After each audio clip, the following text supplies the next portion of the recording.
오늘 준비된 자료들이 아주 흥미롭거든요. 맞아요. 매일같이 쏟아지는 수많은 금융, 경제 뉴스들 중에서 다른 건 다 잊어버리셔도 이것만큼은 알아야 하는 핵심 자료들만 모았습니다. 우리의 미션은 명확합니다. 여러분의 지갑 그리고 일상생활에 직결되는 핵심 뉴스 10가지를 엄선해서 브리핑해 드리는 거죠. 특히 오늘 자료 분석 시간은 여러분이 가장 중요하게 생각하실 순서대로 철저하게 배치했습니다. 네, 제일 궁금해하실 내 주머니에서 나가는 돈 이야기부터 시작해서 가입과 해지, 정책 변화, 그리고 마지막으로 거시적인 업계 동향 순으로 넓혀갈 예정입니다. 그렇죠.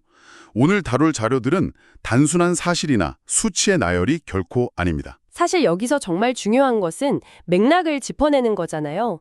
이 뉴스들이 도대체 왜 중요하고 당신의 삶과 지갑에 구체적으로 어떤 영향을 미치는지 그 진짜 이유를 연결해 드리는 것이 제 역할입니다. 겉보기엔 그저 딱딱한 기사 같지만 그 이면을 가만히 들여다보면 기술의 발전부터 기후변화, 그리고 우리가 일상에서 느끼는 질병에 대한 공포까지 모두 담겨 있거든요. 네, 끝까지 집중해서 들어보시면 오늘 하루만으로도 이 복잡한 시장의 거대한 흐름을 완벽하게 읽어내실 수 있을 겁니다. 그럼 곧바로 1단계, 우리 피부에 가장 먼저 와닿는 내 돈, 즉 보상 및 보험금과 직결되는 내용부터 시작하겠습니다. 건강검진 받다가 의사 선생님한테 암일지도 모릅니다. 조직검사 한번 해보시죠. 라는 말 들어보신 적 있으신가요? 생각만 해도 가슴이 철렁 내려앉는 순간이죠. 그러니까요. 오늘 준비한 첫 번째 사연의 주인공이 바로 그랬습니다. 유방 조직검사를 권유받고 결과가 나오기까지 한 달간 극심한 공포에 시달렸다고 하는데요. 그런데 진짜 현실적인 문제는 병원비에서 터졌습니다. 비급여 항목이 포함된 검사비가 무려 200만 원에 달했는데 막상 본인의 야권을 뒤져보니 초기 제자리암이라고 불리는 상피내암 진단비는 고작 300만 원에 불과했던 겁니다. 다행히 결과는 양성이었지만 그 한 달 동안 겪은 막막한 현실이 아주 생생하게 담겨 있는 자료였죠. 여기서 우리가 짚고 넘어가야 할 아주 흥미로운 지점이 있습니다. 어떤 부분일까요? 우리는 흔히 매달 돈을 내고 있으니 나는 안전하다고 착각하기 쉽다는 거죠. 하지만 막상 질병이라는 현실적인 위협이 눈앞에 닥쳤을 때 그 보장이 턱없이 부족하게 느껴진다는 사실입니다. 질병은 단순히 신체적인 고통 하나만 가져오는 게 아니거든요.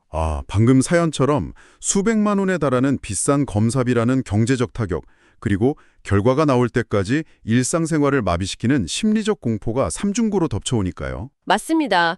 본격적인 수술이나 치료는 시작도 안 했는데 벌써 통장이 텅 비어버리는 느낌을 받게 되는 거죠. 그래서 여러분, 오늘 퇴근길이나 주말에 스마트폰 열어서 관련 앱 한번 꼭 켜보시길 바랍니다. 내가 가입한 진단비가 얼마로 설정되어 있는지, 그 금액이 요즘 체감되는 비싼 비급여 검사비나 초기 치료비를 감당할 수 있는 현실적인 수준인지 지금 당장 점검해 보셔야 합니다. 네, 내 돈을 지키는 가장 기본적이면서도 중요한 첫걸음이죠. 자, 그런데 이렇게 예상치 못한 지출과 위기는 꼭 병원에서만 일어나는 게 아니잖아요. 도로 위에서도 발생합니다. 두 번째 자료는 자동차 긴급 출동 이야기입니다. 영화 같은 데서 보면 주인공이 사막 한복판을 횡단하다가 차가 퍼지는 장면이 종종 나오죠. 영토가 워낙 넓은 해외에서는 이런 오지에서 차가 멈추면 별도의 값비싼 멤버십에 가입해야만 헬기로 구조를 해주거나 근처 숙박비를 지원받을 수 있다고 합니다. 한국은 좀 다르잖아요. 우리는 신속한 현장 복구가 핵심이죠. 도심 한복판에서 배터리가 방전되거나 타이어에 펑크가 나면 진짜 눈 깜짝할 사이에 쌩하고 달려와서 해결해 주니까요. 네, 우리나라 서비스 속도는 전 세계 최고 수준이죠. 그런데 도심이 아니라 인적이 드문 깊은 산길이나 배를 타고 들어간 섬이라면 어떨까요? 그동안은 이런 곳들이 혜택의 사각지대였습니다. 그런데 올해부터 약관이 개정되면서 이 긴급 출동 서비스의 전공망이 섬과 산간 오지까지 대폭 확대된다고 합니다. 이 변화는 그냥 서류상의 문구 수정을 넘어서 소비자에게 직접적으로 체감되는 엄청난 혜택입니다. 그동안 주말에 산길 드라이브를 가거나 외딴 섬으로 캠핑을 갔을 때 여기서 차가 고장나면 어쩌지? 하는 불안감이 무의식 중에 있으셨을 텐데요. 맞아요. 사설 견인차 부르려면 돈이 엄청 깨지잖아요. 그러니까요. 서비스 범위를 전국 단위로 넓혔다는 건 사실상 대한민국 어디에 있든 내 차가 긴급 출동의 든든한 보호망에 들어간다는 뜻입니다. 그러니 여러분, 올해 갱신하실 때 그냥 늘 하던 대로 무심코 서명하지 마시고요. 바뀐 약관을 통해서 이런 오지 출동 서비스가 내 상품에도 기본으로 잘 탑재되어 있는지 꼭 한번 체크해 보시길 바랍니다. 자, 이렇게 내돈과 직결되는 1단계를 살펴봤고요. 방금 약관 업데이트 이야기를 한 김에 자연스럽게 2단계로 넘어가 보죠. 바로 가입 및 해지 시 꼭 알아야 할 포인트입니다. 네, 세 번째 자료를 보니 아예 상품의 뼈대 자체가 진화하고 있더라고요. 앞서 첫 번째 뉴스에서 턱없이 부족한 암 진단비 사연을 다뤘잖아요. 그 아쉬움을 달래주듯 업계의 상품 트렌드 자체가 급변하고 있습니다. 과거에는 암 진단 받으셨네요. 여기 약속한 진단금 3천만 원입니다. 하고 관계가 끝나는 경우가 많았죠. 네, 그냥 돈을 주고 손을 터는 방식이었죠. 그런데 요즘 나오는 상품들을 보면 스펙트럼이 엄청 넓어졌습니다. 단순히 돈만 주는 걸 넘어서 최신 표적 항암 치료 같은 신의료구실 지원부터 수술 후 장기적인 회복 관리까지 전 과정을 보장해주는 종합케어 건강보험으로 상품이 진화하고 있습니다. 헬스케어 앱과 연동해서 건강 미션을 달성하면 할인을 해주거나 가입하기 복잡했던 특약을 아주 단순하게 묶어주는 등 고객 편의성도 대폭 높아졌고요. 도대체 왜 갑자기 이렇게 친절해진 걸까요? 이 현상의 이면에는 생명보험사들의 치열한 생존 전력이 숨어 있습니다. 과거 수십 년간 이들의 주력 상품은 가입자가 사망하면 유족에게 돈을 주는 종신보험이었죠. 하지만 시대가 변했습니다. 사람들은 이제 내가 죽고 나서 남겨줄 돈보다 내가 살아있을 때 제대로 된 치료를 받고 퀄리티 높은 삶을 회복하는 데 돈을 쓰고 싶어 하거든요. 아, 듣고 보니 완전 패러다임이 바뀐 거네요. 과거의 상품이 사망에 베팅했다면 이제는 생존과 회복에 베팅하는 시대로 넘어왔다는 뜻이군요. 정확합니다. 고객의 니즈가 바뀌니까 회사들도 살기 위해서 제3보험 시장, 즉 건강 쪽으로 전력을 다하고 있는 거죠. 그렇다면 여러분이 새로 가입하시거나 기존 상품을 리모델링할 계획이 있으시다면 이게 단순히 옛날 방식처럼 진단금만 깍 주고 끝나는 과거형인지 아니면 내 치료의 전 과정을 든든하게 매니징해주는 진화형 상품인지 꼼꼼히 비교해 보시는 게 현명한 선택이겠습니다. 자, 다음 네 번째 뉴스는 방금 잠깐 언급했던 건강 미션과 연결되는데요. 재미있는 질문으로 시작해 볼게요. 여러분, 하루 8,000보 걷기만 해도 돈을 깎아준다는데 그럼 무조건 걷는 게 무조건 이득일까요? 최근 당뇨나 고혈압 같은 만성질환이 2030 젊은 층까지 무섭게 퍼지면서 등장한 헬스테크 상품에 대한 자료군요. 하루 8,000보 걷기 혹은 식단 기록하기 같은 건강관리 목표를 달성하면 비용을 최대 10%까지 깎아주는 건강 증진형 상품들이 시장에 쏟아지고 있습니다. 취지는 너무 완벽해 보입니다. 가입자는 건강해져서 좋고 회사는 가입자가 안 아프니까 나중에 돈 안 나가서 좋고 윈윈이잖아요. 그런데 현실을 한번 생각해 보죠. 아침 출근길 지옥철에 시달리고 하루 종일 책상에 앉아 모니터 쳐다보며 일하다가 야근까지 하고 파김치가 되어 돌아온 직장인들이 매일 8,000보를 걷는 게 현실적으로 가능할까요? 솔직히 저만 해도 평일엔 숨쉬기 운동만 하다가 주말에 몰아서 걷는 편이거든요. 아하, 맞습니다. 정확히 그 지점이 헬스테크의 딜레마입니다. 기술이 접목되어 혁신적으로 보이는 것은 맞지만 할인을 받기 위한 기준이 현대인의 실제 라이프 스타일과 너무 동떨어져 있다면 그것은 그저 그럴싸한 마케팅 미끼에 불과하게 됩니다. 진짜 그림의 떡이 되는 거네요. 그렇죠. 소비자가 일상에서 실천 가능한 노력을 했을 때 실질적인 경제적 혜택으로 돌아오는 진정한 선순환 구조가 정착되어야만 이 제도가 의미를 가질 수 있습니다. 그래서 여러분께 꼭 당부드리고 싶습니다. 홈쇼핑이나 앱에서 최대 10% 파격 할인이라는 문구만 보고 덜컥 가입하지 마시고요. 그 10%를 받기 위한 조건이 내 팍팍한 일상생활 패턴 속에서 진짜로 꾸준히 달성 가능한 현실적인 허들인지 냉정하게 따져보고 결정하셔야 합니다. 네, 할인을 받으려다 오히려 스트레스만 받을 수도 있으니까요. 자, 벌써 절반을 달려왔습니다. 이제 시야를 조금 더 넓혀서 3단계, 법, 제도, 정책 변화를 다루는 자료들로 넘어가 볼까요? 헬스케어 앱이 걷기를 추적하는 게 첫 단계라면 이제는 그 기술이 아예 공식적인 제도로 들어왔습니다. 다섯 번째 자료, 디지털 헬스케어의 제도권 진입. 이 뉴스는 의료시장의 미래를 보여주는 정말 중요한 이정표입니다. 입원 환자의 심장 박동 등 생체 데이터를 스마트 기기로 원격 모니터링하는 기술이 국내 최초로 건강보험 적용을 받았다는 소식이죠. 원문 자료를 보면 건강보험 수가를 획득했다라는 조금 어려운 표현이 나오는데요. 이걸 우리 일상으로 쉽게 풀어서 설명해 드리자면 이렇습니다. 국가에서 운영하는 깐깐한 건강보험 시스템이 의사가 직접 청진기를 대지 않고 이 스마트 기기로 환자 상태를 체크하는 것도 정식 의료행위가 맞네. 우리가 공식적으로 비용을 인정하고 돈을 줄게 라고 도장을 쾅 찍어줬다는 의미입니다. 네, 아주 정확한 비유입니다. 이것을 더 큰 그림과 연결해보면 엄청난 지각 변동이거든요. 지금까지 스마트워치나 각종 웨어러블 기기에서 나오는 데이터는 그저 개인이 참고하는 보조적인 장난감 수준이었죠. 하지만 이제는 디지털 기기를 통한 원격 모니터링이 공식적인 의료 시스템 안으로 들어온 것입니다. 자, 그럼 이게 도대체 무슨 의미일까요? 여러분의 삶에 바로 적용해 보겠습니다. 앞으로 여러분이 병원비를 청구하거나 실손 보상을 받을 때 과거처럼 종이로 된 의사의 진단서만 필요한 게 아닐 수 있습니다. 여러분의 손목에 차고 있는 스마트 기기에 디지털 헬스케어 기록들이 보상을 결정짓는 아주 중요한 기준이나 공식적인 증거 자료가 될 수 있다는 뜻입니다. 나를 지켜주는 룰 자체가 근본적으로 바뀌고 있으니 기술 변화에 눈을 떼면 안 되겠죠. 맞습니다. 바로 이어서 6번째 자료입니다. 이번엔 개인을 넘어 기업을 지켜주는 정책 변화인데요. 중소기업 관련 업무하시는 분들은 귀가 번쩍 뜨이실 겁니다.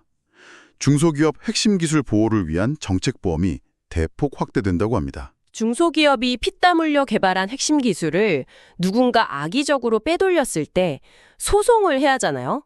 그런데 그 법적 다툼에 들어가는 비용이 만만치 않습니다.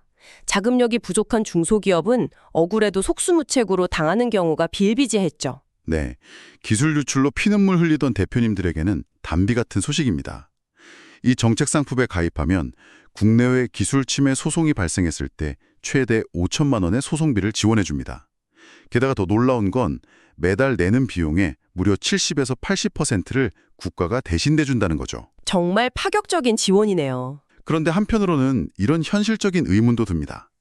막상 소송전이 벌어졌을 때 굴지의 대기업에 있는 막강한 법무팀을 상대로 이 5천만 원이라는 지원금이 진짜 의미 있는 방어막이 될 수 있을까요? 아주 예리한 지적입니다.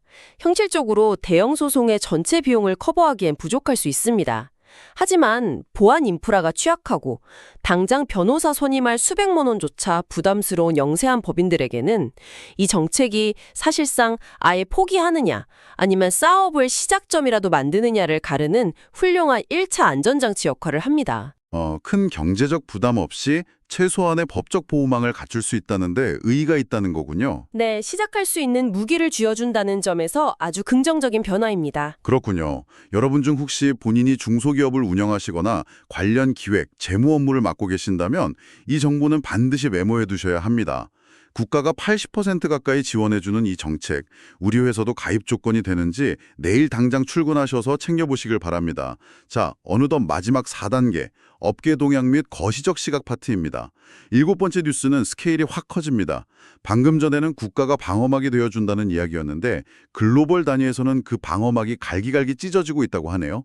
바로 전 세계적인 자연재해의 일상화와 이로 인한 글로벌 보험 절벽 위기입니다. 매년 여름과 겨울마다 겪는 기록적인 폭우, 산불, 한파. 이제는 지구 반대편의 남의 나라 이야기가 아니죠. 문제는 이런 거대 재해가 너무 잦아지다 보니 전 세계 금융사들이 우리가 물어줄 수 있는 한계를 넘어섰다며 두 손 두 발을 다 들고 있다는 점입니다. 덩치 큰 글로벌 회사들이 백기를 들었다고요? 네, 감당할 수 없는 리스크 때문에 아예 가입 자체를 거절하거나 보장 범위를 확 줄여버리는 이른바 절벽 현상이 심화되고 있습니다. 쉽게 말해서 우리 동네에 불이 너무 자주 나니까 화재 관련 회사들이 우리 돈 다 떨어졌다. 더 이상 이 동네 안 받아줄래 하고 아예 셔터를 내리고 도망가는 상황인 거잖아요. 연구원의 자료를 보면 상황이 꽤 신박하더라고요.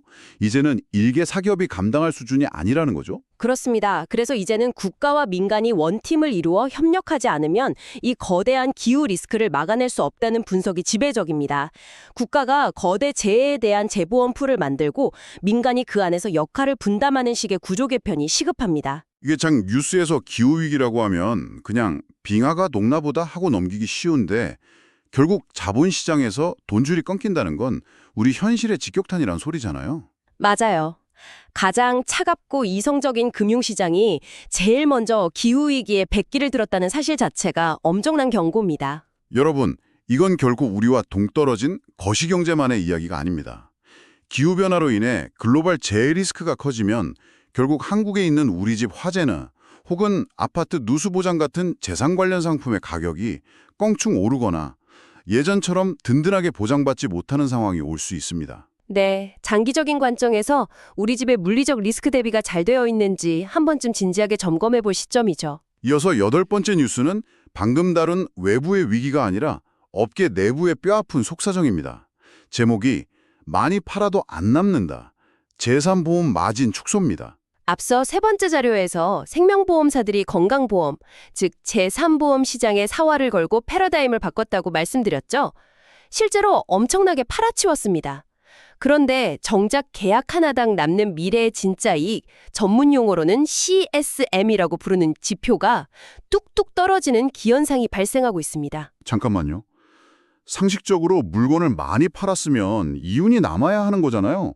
원문을 보면 IFRS 17이라는 새 회계제도가 도입되면서 거품이 빠졌다고 하는데 도대체 구체적으로 어떤 거품이 어떻게 빠졌길래 많이 팔아도 손해라는 건가요? 아주 알기 쉽게 설명해 드리겠습니다.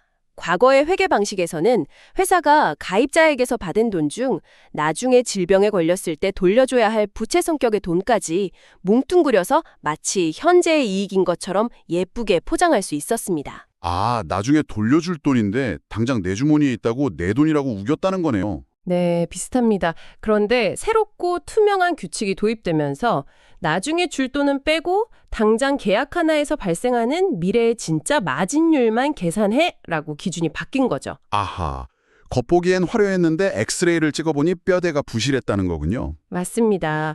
거기에 더해 경쟁이 너무 치열해지다 보니 회사들이 설계사들에게 주는 수수료를 무리하게 퍼주었고 또 시장을 키운답시고 병력이 있는 분들을 위한 유병자 상품의 가입 문턱을 확 낮췄거든요. 아, 예전에는 아프면 가입을 아예 안 받아줬는데 요즘은 약 먹어도 다 받아주더라고요. 그게 다 손해로 돌아온 거군요. 네, 정확합니다. 가입 문턱을 낮추면 당연히 나중에 보상으로 나갈 돈, 즉 손해율이 급격히 높아지잖아요. 결국 덩치 키우기 경쟁을 하다가 스스로 발등을 찍은 셈이 되었습니다. 그래서 덩치 키우기에만 급급하던 회사들이 이제는 수익이 안 나니까 위험관리 중심으로 싹 전략을 바꾸고 있군요. 자, 여기서 우리 소비자가 얻어야 할 힌트는 아주 명확합니다. 이들이 출혈 경쟁을 끝내고 혜택을 줄이거나 가입 조건을 깐깐하게 선회하고 있다면 우리 역시 누군가의 권유로 무리하게 새로운 상품으로 갈아타기보다는 이미 내가 가지고 있는 알짜 보장을 해지하지 않고 꽉 쥐고 있는 것이 그 어느 때보다 중요합니다. 네, 지금 가지고 있는 좋은 조건의 계약을 잘 지키는 게 재테크의 기본이니까요. 이제 9번째 뉴스입니다. 방금은 마진이 줄어든다는 우울한 소식이었는데 이번엔 엄청난 대박 소식이네요. 삼성화재가 무려 2조 7천억 원이 넘는 역대급 이익을 냈다고 합니다. 네, 2년 연속 2조 원대 호실적을 기록했습니다. 아니, 바로 방금 전에 본업에서 많이 팔아도 이익이 안 남는다면서요? 소비자 입장에서는 우리가 낸 돈으로 저렇게 2조 7천억이나 남겨먹었나 하고 갸우뚱할 수도 있는 숫자거든요. 도대체 어떻게 벌어들인 겁니까? 핵심은 본업인 영업이 아닙니다. 영업활동으로 번 돈보다 들어온 돈을 굴려서 얻은 투자 이익이 작년 대비 무려 43.5%나 급증했다는 데 비밀이 있습니다. 이 회사는 압도적인 자본력과 투자 자신감을 바탕으로 2030년까지 기업 가치 30조 원을 만들겠다는 과감한 목표를 발표했습니다. 영업이 아니라 투자로 대박을 쳤다. 그럼 앞으로는 어떤 행보로 보일까요? 이 선언은 단순히 돈을 더 많이 벌겠다는 수준이 아닙니다. 시장의 판을 바꾸겠다는 무서운 선언이죠. 이미 AI를 적극적으로 전사 도입해서 심사나 보상 업무의 생산성을 혁신하고 있고 아시아를 넘어 북미 같은 글로벌 시장으로 영토를 넓히겠다고 합니다. 와, 전통적인 금융사가 아니라 약간 글로벌 기술 투자 기업으로 체제를 바꾸겠다는 거네요. 전략에 주목해야겠습니다. 네, 맞습니다. 단순히 상품을 파는 곳이 아니라 거대한 기술 자본으로 진화하고 있는 겁니다. 자, 드디어 마지막 10번째 뉴스입니다. 방금 들은 1등 기업의 역대급 실적이 사실 금융권 전체의 큰 그림과도 연결돼 있더라고요. 시중은행뿐만 아니라 증권, 카드, 그리고 특히 방금 살펴본 이런 비은행 계열사들이 엄청난 돈을 벌어들이면서 우리나라 4대 금융그룹 전체가 사상 최대 실적을 기록했다고 합니다. 한국의 금융그룹들은 전통적으로 은행의 이자 장사에만 지나치게 의존한다는 비판을 받아왔습니다. 그런데 이제는 비은행 부문, 그중에서도 자금을 굴리고 리스크를 관리하는 부문이 튼튼하게 수익을 받쳐주고 있다는 뜻이죠. 그래서 이게 도대체 무슨 의미일까요? 뉴스에서는 금융그룹들 돈 많이 벌었다고 축제 분위기인데 평범한 소비자 입장에서는 이게 내 삶과 무슨 상관이 있나 싶거든요. 투자 포트폴리오에 비유해 볼까요? 우리가 주식 투자할 때 한 종목에만 올인하지 않고 분산 투자를 해야 안전하잖아요. 국가 경제도 마찬가지입니다. 금융시장 전체의 체급이 커지고 포트폴리오가 다변화되었다는 건 위기가 닥쳤을 때 버틸 수 있는 체력이 그만큼 강해졌다는 아주 긍정적인 신호입니다. 튼튼한 댐이 지어졌다고 생각하면 되겠네요. 네, 맞습니다.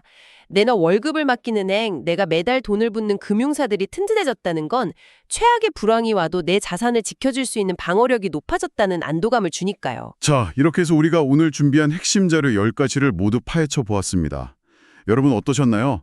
처음에는 그저 파편처럼 흩어져 있던 개별 기사들이었죠. 200만 원짜리 조직검사비의 억울함부터 사막 한복판과 한국 산길의 긴급 출동 비교, 매일 8,000보를 걸어야 하는 앱의 딜레마, 스마트워치가 공식 제도로 인정받은 사건, 그리고 거대한 기후위기와 AI 혁신까지.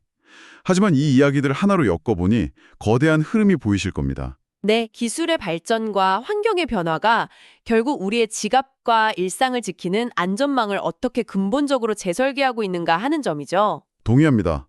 오늘 다룬 맥락들을 찬찬히 곱씹어 보면서 변화하는 세상 속에서 나의 삶을 방어하는 시스템이 제대로 세팅되어 있는지 점검해 보시는 중요한 계기가 되었으면 합니다. 여러분, 오늘 들으신 내용 중에 가장 뼈 때리게 와닿았던 1순위 뉴스는 무엇이었나요? 어떤 이야기가 내일 당장 여러분이 앱을 켜게 만들고 행동을 바꾸게 만들었는지 무척 궁금하네요. 그런데 여기서 그냥 끝내면 아쉽잖아요. 오늘 이 자료들을 종합해서 분석하다 보니 제 머릿속에 아주 흥미없고 조금은 등골이 서늘해지는 질문이 하나 떠올랐습니다. 이 부분은 저도 여러분과 꼭 깊게 나누고 싶은 화두입니다. 오늘 우리는 스마트폰 앱으로 우리의 걸음수를 측정해서 할인해주는 헬스테크 딜레마에 대해 이야기했습니다. 그리고 심박수 같은 생체 데이터를 원격으로 모니터링하는 스마트 기기가 공식 의료 제도로 편입되었다는 소식도 다루었죠. 네. 게다가 거대 자본들은 막대한 돈을 들여 AI를 앞다투어 도입하며 전사적인 통제력을 높이고 있죠. 자, 이 세 가지 퍼즐 조각이 하나로 합쳐진 10년 뒤의 미래를 상상해 보실까요? 과거의 안전망은 우리가 병에 걸리거나 다쳤을 때 사후에 돈을 주는 수동적인 역할이었습니다. 그런데 다가올 미래는 어떨까요? 인공지능과 데이터 기술을 무기로 우리의 수면 시간, 오늘 먹은 점심 메뉴 칼로리, 하루 걸음수, 실시간 심박수 등 일거수일투족을 24시간 끊임없이 감시하고 분석하는 겁니다. 와, 생각만 해도 좀 무섭네요. 그렇죠. 그래서 질병이 발생하기 전에 선제적으로 개입해서 우리가 아예 병에 걸리지 않도록 통제하고 간섭하는 보이지 않는 거대한 빅브러더가 되는 것은 아닐까요? 정말 서늘하지만 피할 수 없는 통찰입니다. 만약 그렇게 된다면 지금 듣고 계신 여러분은 한 달에 고작 몇만 원을 할인받기 위해서 여러분의 가장 내밀한 개인 건강 데이터와 일상의 자유를 어디까지 거대 데이터 통제센터에 넘겨주실 수 있습니까? 경제적 편리를 위해 내 일상에 대한 통제권을 허락할 것인가? 이것은 기술이 고도화될수록 조만간 우리 모두가 반드시 마주해야만 할 거대한 윤리적, 철학적 숙제가 될 것입니다. 와, 생각할수록 흥미진진하면서도 무서운 질문이네요. 편리함 뒤에 숨은 데이터의 대가라니 오늘 밤 잠자리에 드시기 전에 이 질문을 꼭 한번 스스로에게 던져보시길 바랍니다. 과연 나는 10% 할인을 위해 어디까지 나의 데이터를 넘겨줄 것인가? 오늘 우리가 준비한 자료 분석 시간은 여기까지입니다. 여러분의 지식과 통찰이 오늘 하루 한 뼘 더 넓고 단단해지는 시간이 되셨기를 바랍니다. 저희는 다음 시간에 더욱 예리하고 매력적인 분석으로 여러분을 다시 찾아오겠습니다. 끝까지 함께해 주신 여러분 고맙습니다.